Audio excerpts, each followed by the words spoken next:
Welcome to the Humans of Hospitality podcast with me, Mark Cribb, and another sort of COVID-19 special episode where I'm just going to dip in and have a conversation with a past guest about how the last few weeks have been and the impact on their business. And this episode I'm chatting to Singh from Riverford Organics, and they are the box delivery people. So rather than being the sort of, the restaurateurs on the front line, I thought it'd be good to chat to somebody whose business has presumably been impacted in a positive way. Because Guy, works with local farmers down in Devon and a little bit in France in making sure that food gets delivered directly to the consumer, bypassing the supermarkets. And I thought it'd be interesting to chat about somebody who really was facing the disaster of being too busy, almost, rather than being too quiet, and whether that uplift in business could be sustained.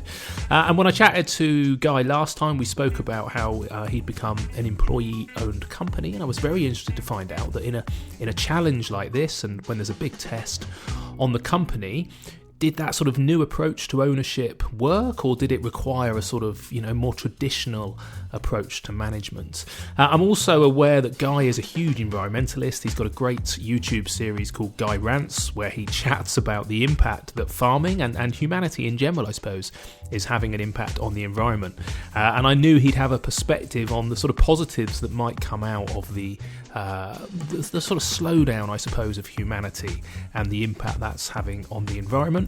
And I also knew that Guy was a big sort of fan of simplicity last time we spoke, and how that to compete with the supermarkets and some of the other online providers of food recently, he's had to really make his offering much more complex. So I was keen as a customer to see some of the changes that they were making in simplifying the offer and almost going back to the original days of veg box delivery to find out about, why those decisions were being made and the impact of them, and again, whether he thought those would be long-term and whether that might be a sort of long-term benefit, I guess, to humanity.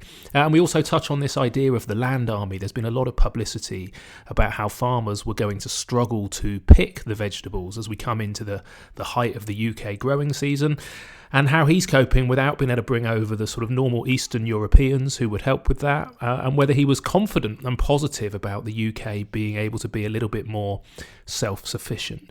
So, really hope you enjoy the conversation. I think we touch on lots of important issues. And remember, if you can, please go to patreon.com/humans of hospitality. If you can support this podcast by becoming a patron, it would be hugely appreciated, since I used to pay for it through my restaurants and bars down in Bournemouth, but they are all closed, so keeping it on the air is a little bit more of a challenge, so your support would be appreciated.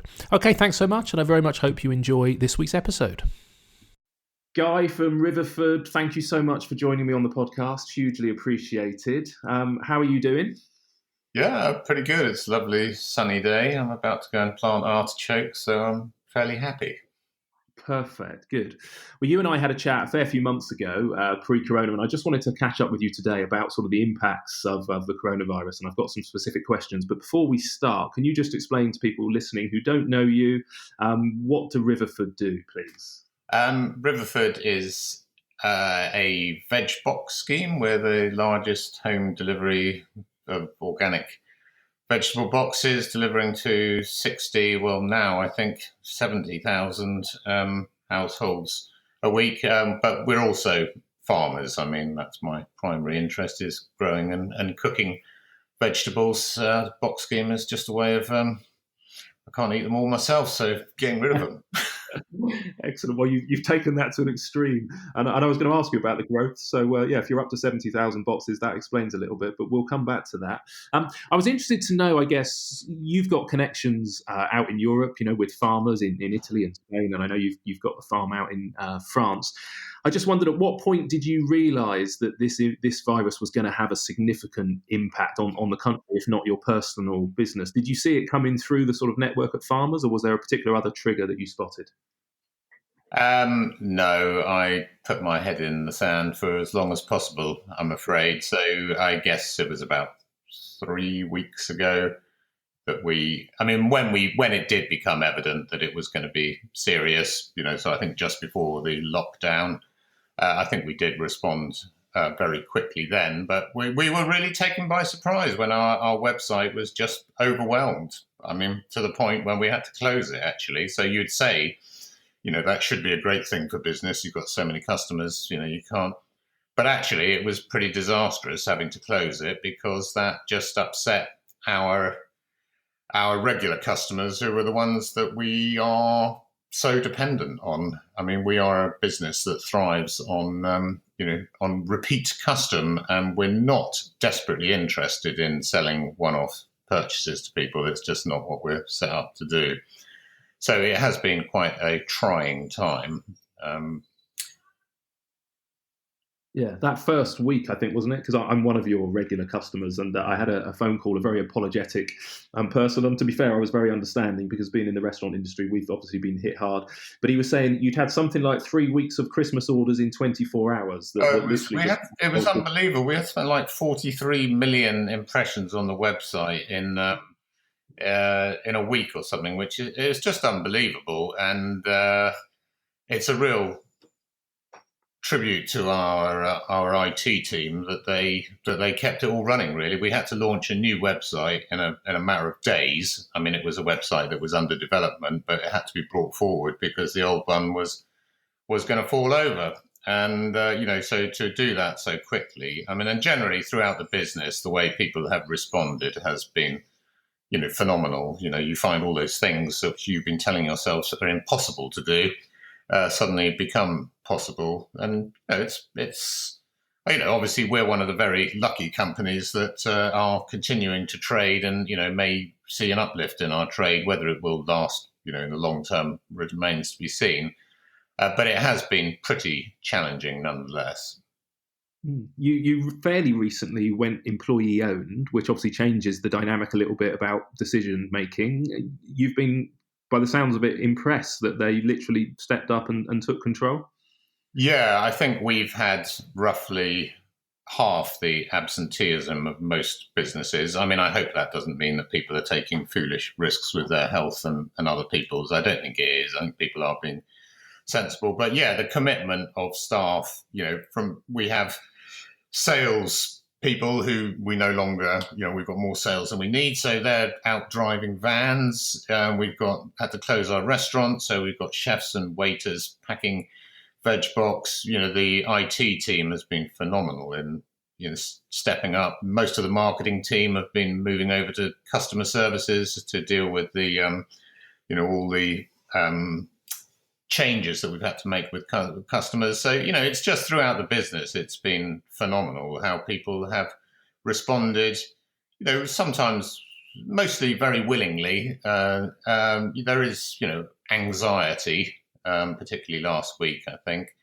And just everything's had to change, just, from how we serve the lunches at lunchtime. And, it's just been a phenomenal pace of change. And now, having to talk to our growers and about increasing cropping plans, because it looks like we're going to run out of just about everything. It's just, and the pace of change and the responsiveness and, the directors and senior management team there, the way they've reacted has been great, because I don't know, we are all conditioned, I think, virtually all of us, to believe that the world is going to carry on more or less as we've experienced it. I think that's just part of human nature, actually. And it's a ridiculous assumption, because it's changing around us normally in incremental ways all the time. And this crisis has really brought to people saying that the world is changing, and can change very rapidly. And things that people deemed impossible, impractical, undoable, suddenly they do become doable. So, I do hope that there are some positives that will come out of that we don't have to continue on the track that we have been on, because that's viewed as being the only track that's commercially practical. If we can do this to address coronavirus, then we can take similar measures to address climate change and social exclusion. And, I hope that is remembered when the dust settles after this.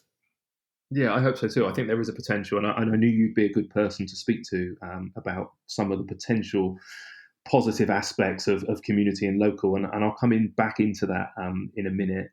But first of all, so just operationally behind the scenes, it sounded like you literally, those 41 million hits or whatever it was, crashed the system, and you almost needed to rebuild. And I know you were, even when we were speaking 6 months ago, you were sort of mildly irritated, I suppose, by the complexity that had taken over the business with regards to choice and the fact that you really always wanted to follow the seasons and sort of sell what was within season. What have you done to strip back the simplicity of the business so that you can at least, continue to provide service in these times? Well, we are really gone back pretty much to selling veg boxes, because it turns out that packing all the other things, the bespoke orders for people, it just imposed such complexity and hence cost on the business that we have found that we can just, if we go back to just being a simple veg box business, we can pack a phenomenal number and we can deliver a phenomenal, because the delivery, when you get to the doorstep, is so much simpler.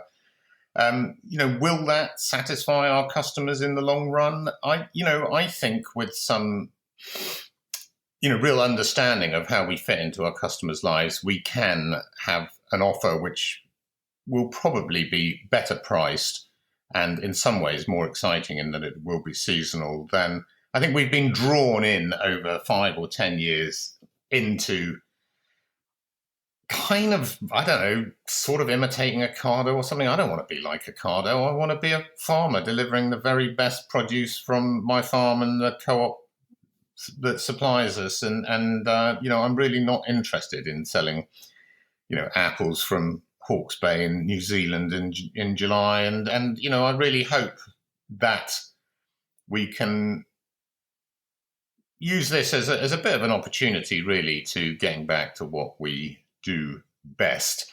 And it there is obviously a real risk in this, that when this is all over and if everyone wants to go back to exerting their choice and their power as a consumer stroke food citizen, will we be able to maintain such a sort of slightly dogmatic position? And to which I would answer, I think it depends how we do it.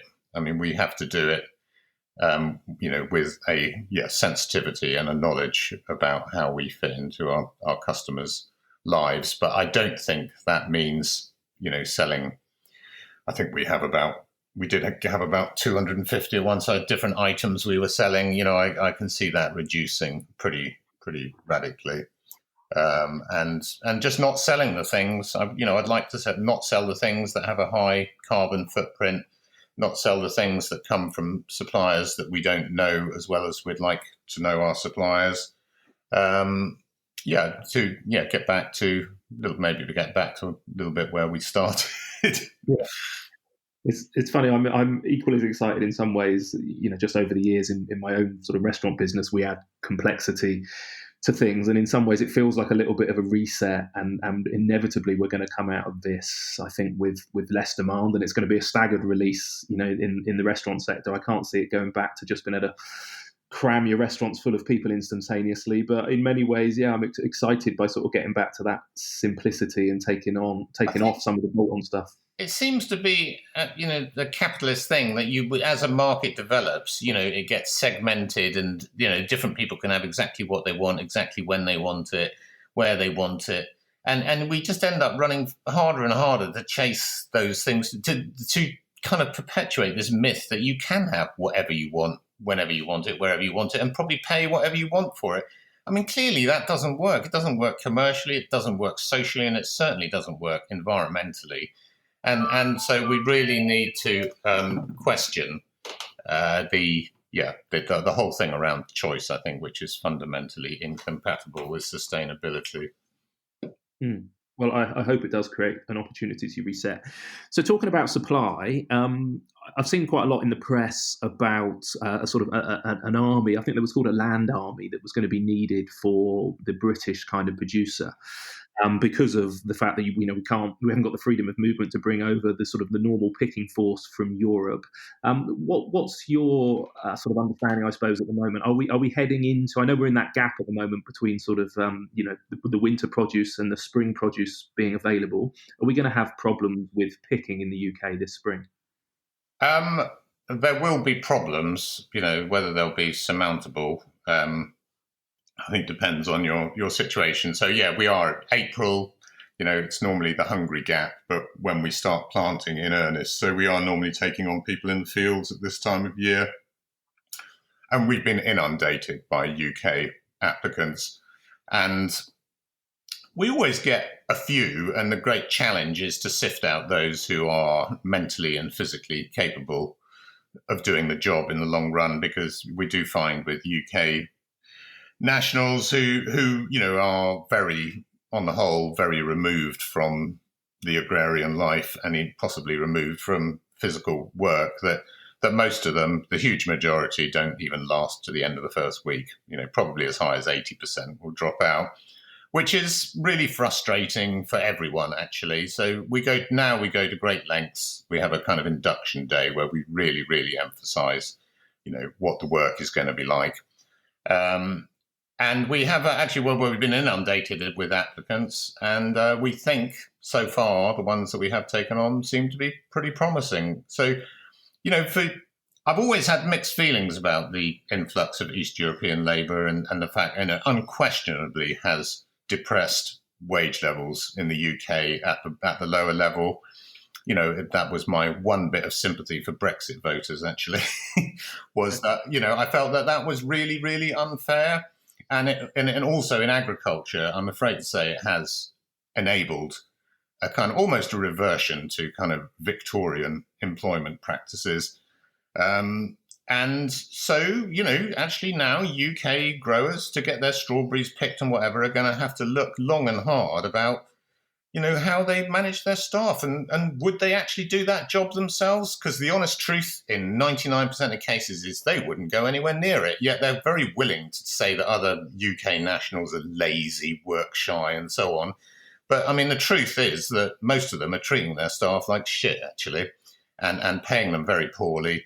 And I think this is a bit of a wake-up call, because they are going to have to, look after people better. Anyway, we started the process at Riverford last year of trying very hard to get more UK nationals in, and found with surprising success, actually. So this year it's been, when we got the call that our East Europeans weren't going to be able to come, who are mostly people who have worked for us for many years through the summer, we were pretty well positioned to ramp up our effort to recruit UK nationals, and it's going really well. I mean, we've got a team of them picking wild garlic in the woods and grading it at the moment. The polytunnel team, who are just starting to plant tomatoes and peppers, we're fully up to staff there, and they seem to be happy and doing a good job. So it's quite exciting times, actually, in that way. Yeah, does some of that come back to this issue around food being too cheap? And is it going to, I mean, I guess you're having to pay presumably the same. I read a little bit about a chap who was talking about asparagus, saying not only is it a case of being willing to do it, but actually the cutting asparagus is quite a skilled job. And he was talking about whether he would need to plough, I think it was something like £1 million worth of asparagus back into the field if he couldn't find people to pick it. So yeah, is it also the fact of a skilled labour, and is it inevitably going to have an impact on cost, do you think, or is that not necessary? Some of the jobs are really quite skilled, others less so.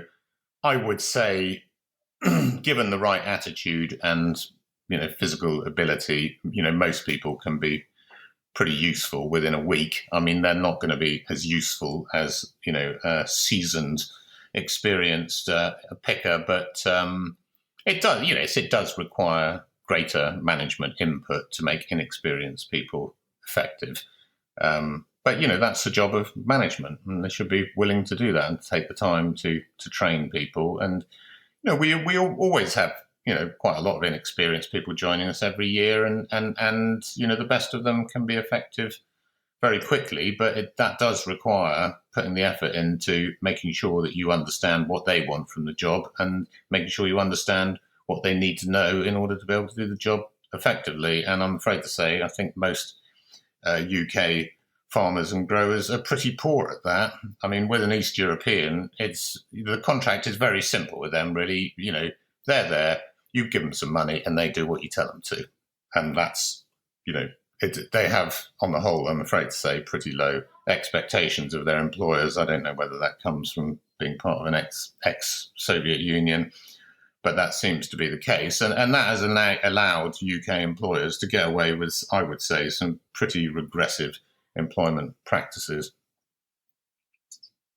Yeah, well, I share your optimism that it feels in many ways, it's leading to lots of changes, and that could be one of them. This issue around this food gap then between the British and the European season, are you still able to import from Europe at the moment to fill that gap, or is that becoming more challenging? Actually, so far we're not having any trouble getting anything through. We've just last week was our first big week on my farm in France, so we'll have 2 or 3 trucks a week coming from there. And also from further south, from the south of Spain, Andalusia, that will probably have 3 or 4 trucks a week coming from there as well. And so far, they're not having any trouble getting through. The growers seem to be able to get the stuff picked okay. There are some issues, so there are no return loads. So normally, they come up full of vegetables and go back full of, well, all sorts of things. I know one went back full of shotgun cartridges.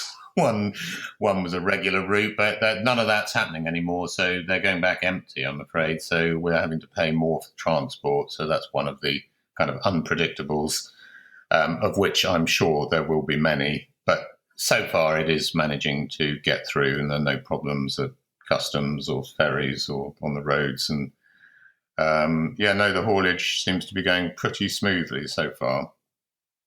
Okay, and that means that you're able to meet your existing demand, albeit you're closed to new customers at the moment. Do you think that's ongoing? we are trying to ramp it up a bit. So to pack more boxes and buy more produce and serve more customers. But our real emphasis is making sure that we look after our loyal customers and trying to make sure they have access to the website to be able to change their orders, to be able to add things without opening the website to new customers who just inundate it. And then so actually distinguishing that, it sounds like it should be very easy, but actually it is proving a little bit difficult, particularly with our customers. Actually now over 90% of our customers are on a standing order, which they can change. But previously we had 10 or 15,000 customers who would just go on, 48 hours before delivery and order what they wanted that week. And those are the ones, so they're regular customers, but they didn't have a standing order. And those are the ones who, I'm afraid, we haven't been able to serve so well, but we have managed to get most of them on the standing orders now. And as time goes by, we will get better at handling our data and distinguishing between current and new customers. Yeah, I have to say I was slightly guilty of that, Guy, and I felt guilty because I remember our conversation. You shouldn't feel guilty. I mean, we are. Yeah, well, we would like people to be on a standing order. It's actually giving us a lot of. And how can we simplify the business actually to give a really good service at what we are best at? And I think that's what we should be doing, and probably not trying to do the things that we're not so good at.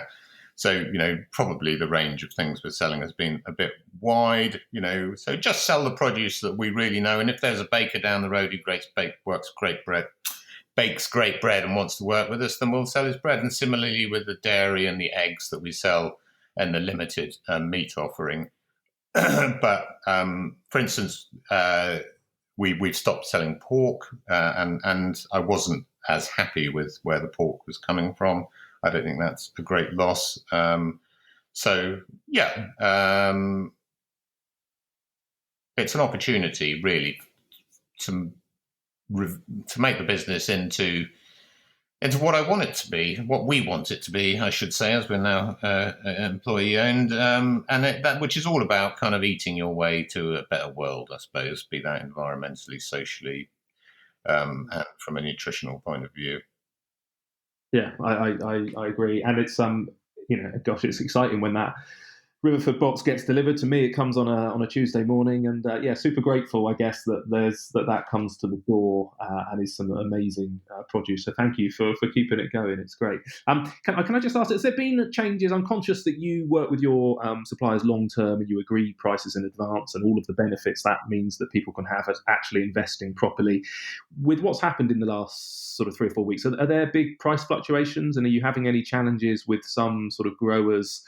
I don't know, moving to the dark side or whatever, or actually No, we're not. We do have these very long-term relationships with our growers, and I think they all, they know there probably is an opportunity. They might be able to go and get a better price elsewhere temporarily, but honestly, by the time you've chased around and found that better price, and then they haven't taken it or haven't paid for it, they've rejected it on quality, you're always better off with the regular, dependable customer who does what they say they'll do, which is what Riverford does. I mean, I find this. I have the farm in France. We have tried to sell to other customers locally, and I've just been hugely disappointed by the bullshit. The programs that don't materialize, the people who take the produce and don't pay for it, or they reject it, and then they decide they're only going to pay for the proportion they've used. And, just really, Riverford doesn't do that. And as a result,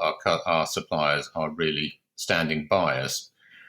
But the fact that we have these long-term relationships and everything's, produced on a program, which may be 18 months, forward, does mean that we are not the most responsive business, in terms of ramping up. When when demand increases, we find it hard to respond to that. And we are talking to our growers about increasing the cropping program, and with some success. And I think we will have more produce coming on board. But I would. To go out, start buying all over the place off the market, not knowing where it's coming from in order to, exploit this situation, and is just not something that we're prepared to do. I mean, we want to come out of this being a better business, even more true to our values, rather than, using it in a opportunistic, perhaps even slightly exploitative way just to grow. That is not something that we're willing to do. Yeah. Okay. Well, we're talking about the sort of optimism of how we come out the other side. I'm conscious of time. I know you have to leave in a second. So I've been really sort of excited, I suppose, to see my local high street where I am in Bournemouth, where there is a butcher's and a baker's and a greengrocer's, and they've never been busier. And this sort of feeling of, although it's sort of social isolation, it's not really social. It should be physical isolation, and actually that sense of community seems to be improving, and maybe people recognizing that sort of we do need the smaller local suppliers, and we shouldn't just rely on this kind of global, I suppose, system that we're used to. Do you see any positives sort of coming out the other side of this sort of societal or kind of life positives? Because you're a pretty big picture on this sort of stuff, big picture thing. Yes, no, I definitely do. We have been approached by a lot of local producers of cheese, bread, chocolate, fish, and because they were supplying the catering trade, and as I'm sure you're only too aware, Mark, that market has largely disappeared for them. And would we sell their produce? And really, we would find it very hard to do. But what I've suggested they do, and what a lot of them have, is to come together to themselves do their own local home delivery. And there are just so many of those initiatives starting. And as you say, small local businesses talking together and helping each other and being supported by their community. And I think that is just wonderful. And I would always. If you can find, a good ethical food producers and you really believe what they're saying, that they're not bullshit artists, then really support them. And that's, I see that happening around us locally in Devon. And I think that's very encouraging. I mean, less encouraging, I do slightly lament what I think is an inevitable shift to online retail and the devastation that that's going to wreak in our high streets. probably applies more to non-food than that, but I'm sure we'll see it in food as well. And I just think we need a government that is going to look at that really carefully. And it's mainly, how are we going to tax these companies who are, I gather that Amazon pays its self-employed drivers around about £1, sometimes less than £1 per delivery. I mean, that is, you just cannot. I really struggle to see how even a self-employed van driver can live on that. But, certainly if you're going to pay holiday pay, sickness, you're going to pay the new apprenticeship levy, you're going to pay pensions, you're going to do some training for people, all those things which an employer should be doing. You really, the gig economy isn't supporting any of that. It's just ripping us all off, actually. They're not paying rates, they're not paying national insurance, they're not paying tax, and Google... not Google, Amazon and Uber and all the other digital companies that are profiting from that. Actually, it does include Google, are, and paying bugger all tax. We really need to look at, how we are going to address that, because otherwise we are just massacring the high street, who are paying the tax and who are paying the rates. And, so I think there does need to be a very careful look at how we protect our high streets and make sure that that commerce is fair, essentially. And unfortunately, with us cozying up to America rather than Europe, I think that becomes less likely. I'm not sure I've answered your question there, Mark. No, it's good. And I think there's going to be an absolute, essential response, because the government, is just pumping out so much cash, isn't it? They're going to need to find some tax revenue. So I guess, like you say, sometimes things that looked impossible before all of a sudden have to become possible, because without working out how to tax the digital sector, they're not going to generate the revenue that we're going to need to get out of this hole.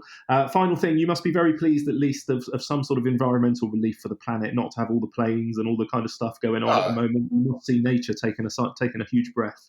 I got up with my wife and stepdaughter and nephews yesterday, and we went to hear the dawn chorus, actually. And it was just lovely to hear the birds waking up and not a car to be heard anywhere, not an aeroplane. There were a few bloody farmers making a racket at 6 o'clock in the morning. But it's that sort of peace. I mean, is lovely. And, lots of people are saying this about reevaluating our lives and slowing down and appreciating what's, really important to us. And, I hope some of that lasts, that we make sure that we can all have what we need as opposed to what a small minority want. Hopefully we can focus on that a bit. Yeah, hopefully it's a time for breath and change. Right, you are out of time. You need to get out into the fields. But thanks, Guy. Really appreciate you taking the time out. I'm really pleased that you're still super busy, and I hope it does create the opportunities that you want to reset the business. Thanks, Mark, and good luck with you. I'm sure you're having a very difficult time, and yeah. Lots of fun. Our revenue is zero. I think I'm technically insolvent, but I enjoy having these chats at least to keep you. You still sound fairly chipper. It's admirable. Thanks, Guy. I might be coming down for a picking job. I'm going to learn how to cut carrots. I know. All right. See you, Mark. Stay safe. See you soon. Bye. Bye. So there you have it. I very much hope you enjoyed that conversation with Guy. I always enjoy catching up with Guy. He's not short on an opinion and a perspective or two. And he's a sort of fairly deliberately, I suppose, antagonistic or controversial sometimes in his perspective. So I knew he'd have some good opinions on the impact of the current crisis. And really good to hear that it's predominantly having a positive impact on his business. And in many ways, as is the case with a lot of business people I'm speaking to, it's a case of sort of stripping back their businesses to the early reasons for it to start. And in many ways, we're all sort of simplifying our businesses off the back of the challenge. So hope you enjoyed it. I'll be back soon with a few more coronavirus related episodes. And remember, if you can, please go to patreon.com/Humans of Hospitality or directly to our website, humansofhospitality.co.uk. Sign up for our weekly newsletter or become a Patreon of the podcast would be hugely appreciated. Okay, thanks so much, and we'll speak again soon.